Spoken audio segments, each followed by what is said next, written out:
I wanted to record a quick video to introduce you to our brand new data risk assessment sample report.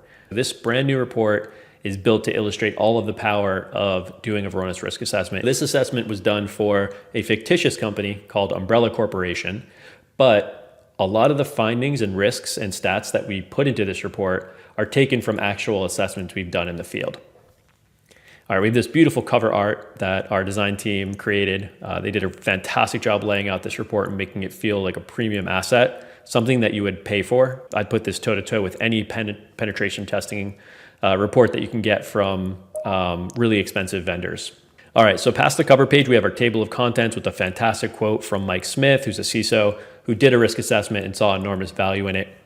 We've got our business drivers. Why did Umbrella Corp even decide to do a risk assessment? What were some of the business drivers behind wanting to discover sensitive data, highlight risk, figure out where they have gaps in their security program?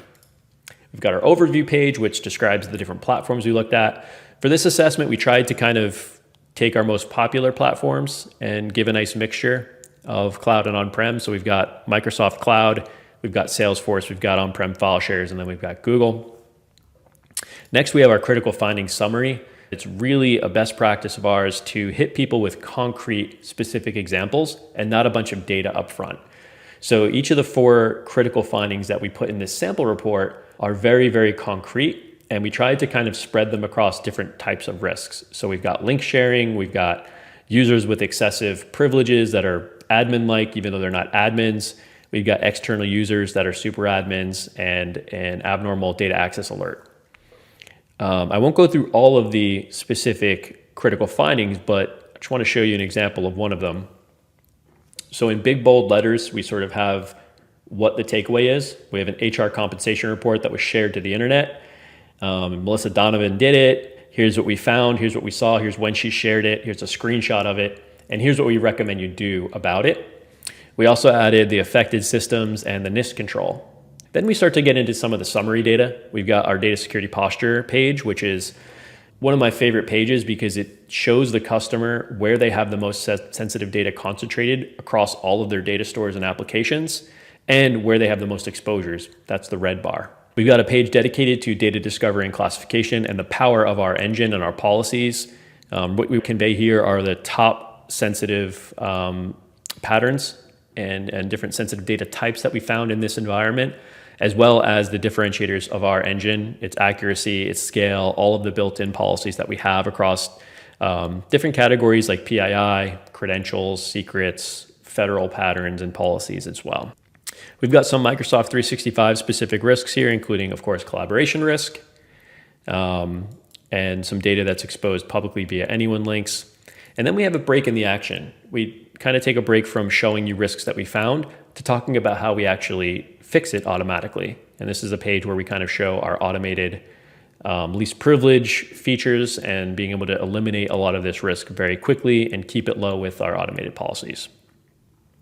I'm going to skip past a few pages here and get to our threat detection and response section, where we highlight the value of data-oriented UBA and how we can go from analyzing hundreds of millions of events and generate just a handful of alerts and then have our team escalate those critical incidents to you as a customer. Of course, we want to go specific as well. So here we have an incident report. Sometimes we will detect active threats in the environment during a POC, and that's what we have here for Umbrella Corp. We have a compromised service account, the alert that was triggered, what we observed, and how we helped mitigate it. We even have a drill down to the specific files that were impacted in this incident to show that we can actually drill down and do a data-oriented investigation.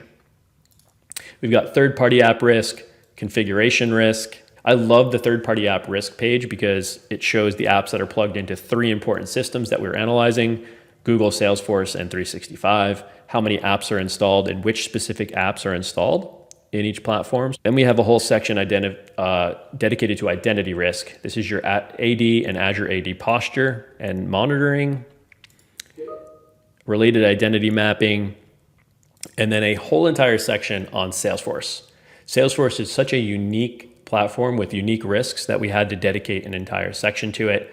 We also took this section of the report and made its own standalone for any customers and prospects that want to just evaluate Salesforce. They can get a sample report that is dedicated just to Salesforce, and it basically mirrors what you'll see here in this section. So Salesforce data exposure, external sharing in Salesforce, misconfigurations, and we kind of wrap it up with some of our threat labs and a call to action to get your own free risk assessment. So I went through this really quickly. If you have any questions, please let us know. We're in fact the only data security vendor that's willing to put their risk assessment sample out on the market because we're really proud of it. And I don't think you'll find samples out there for any other vendors that are in our market because they're just, they can't compare.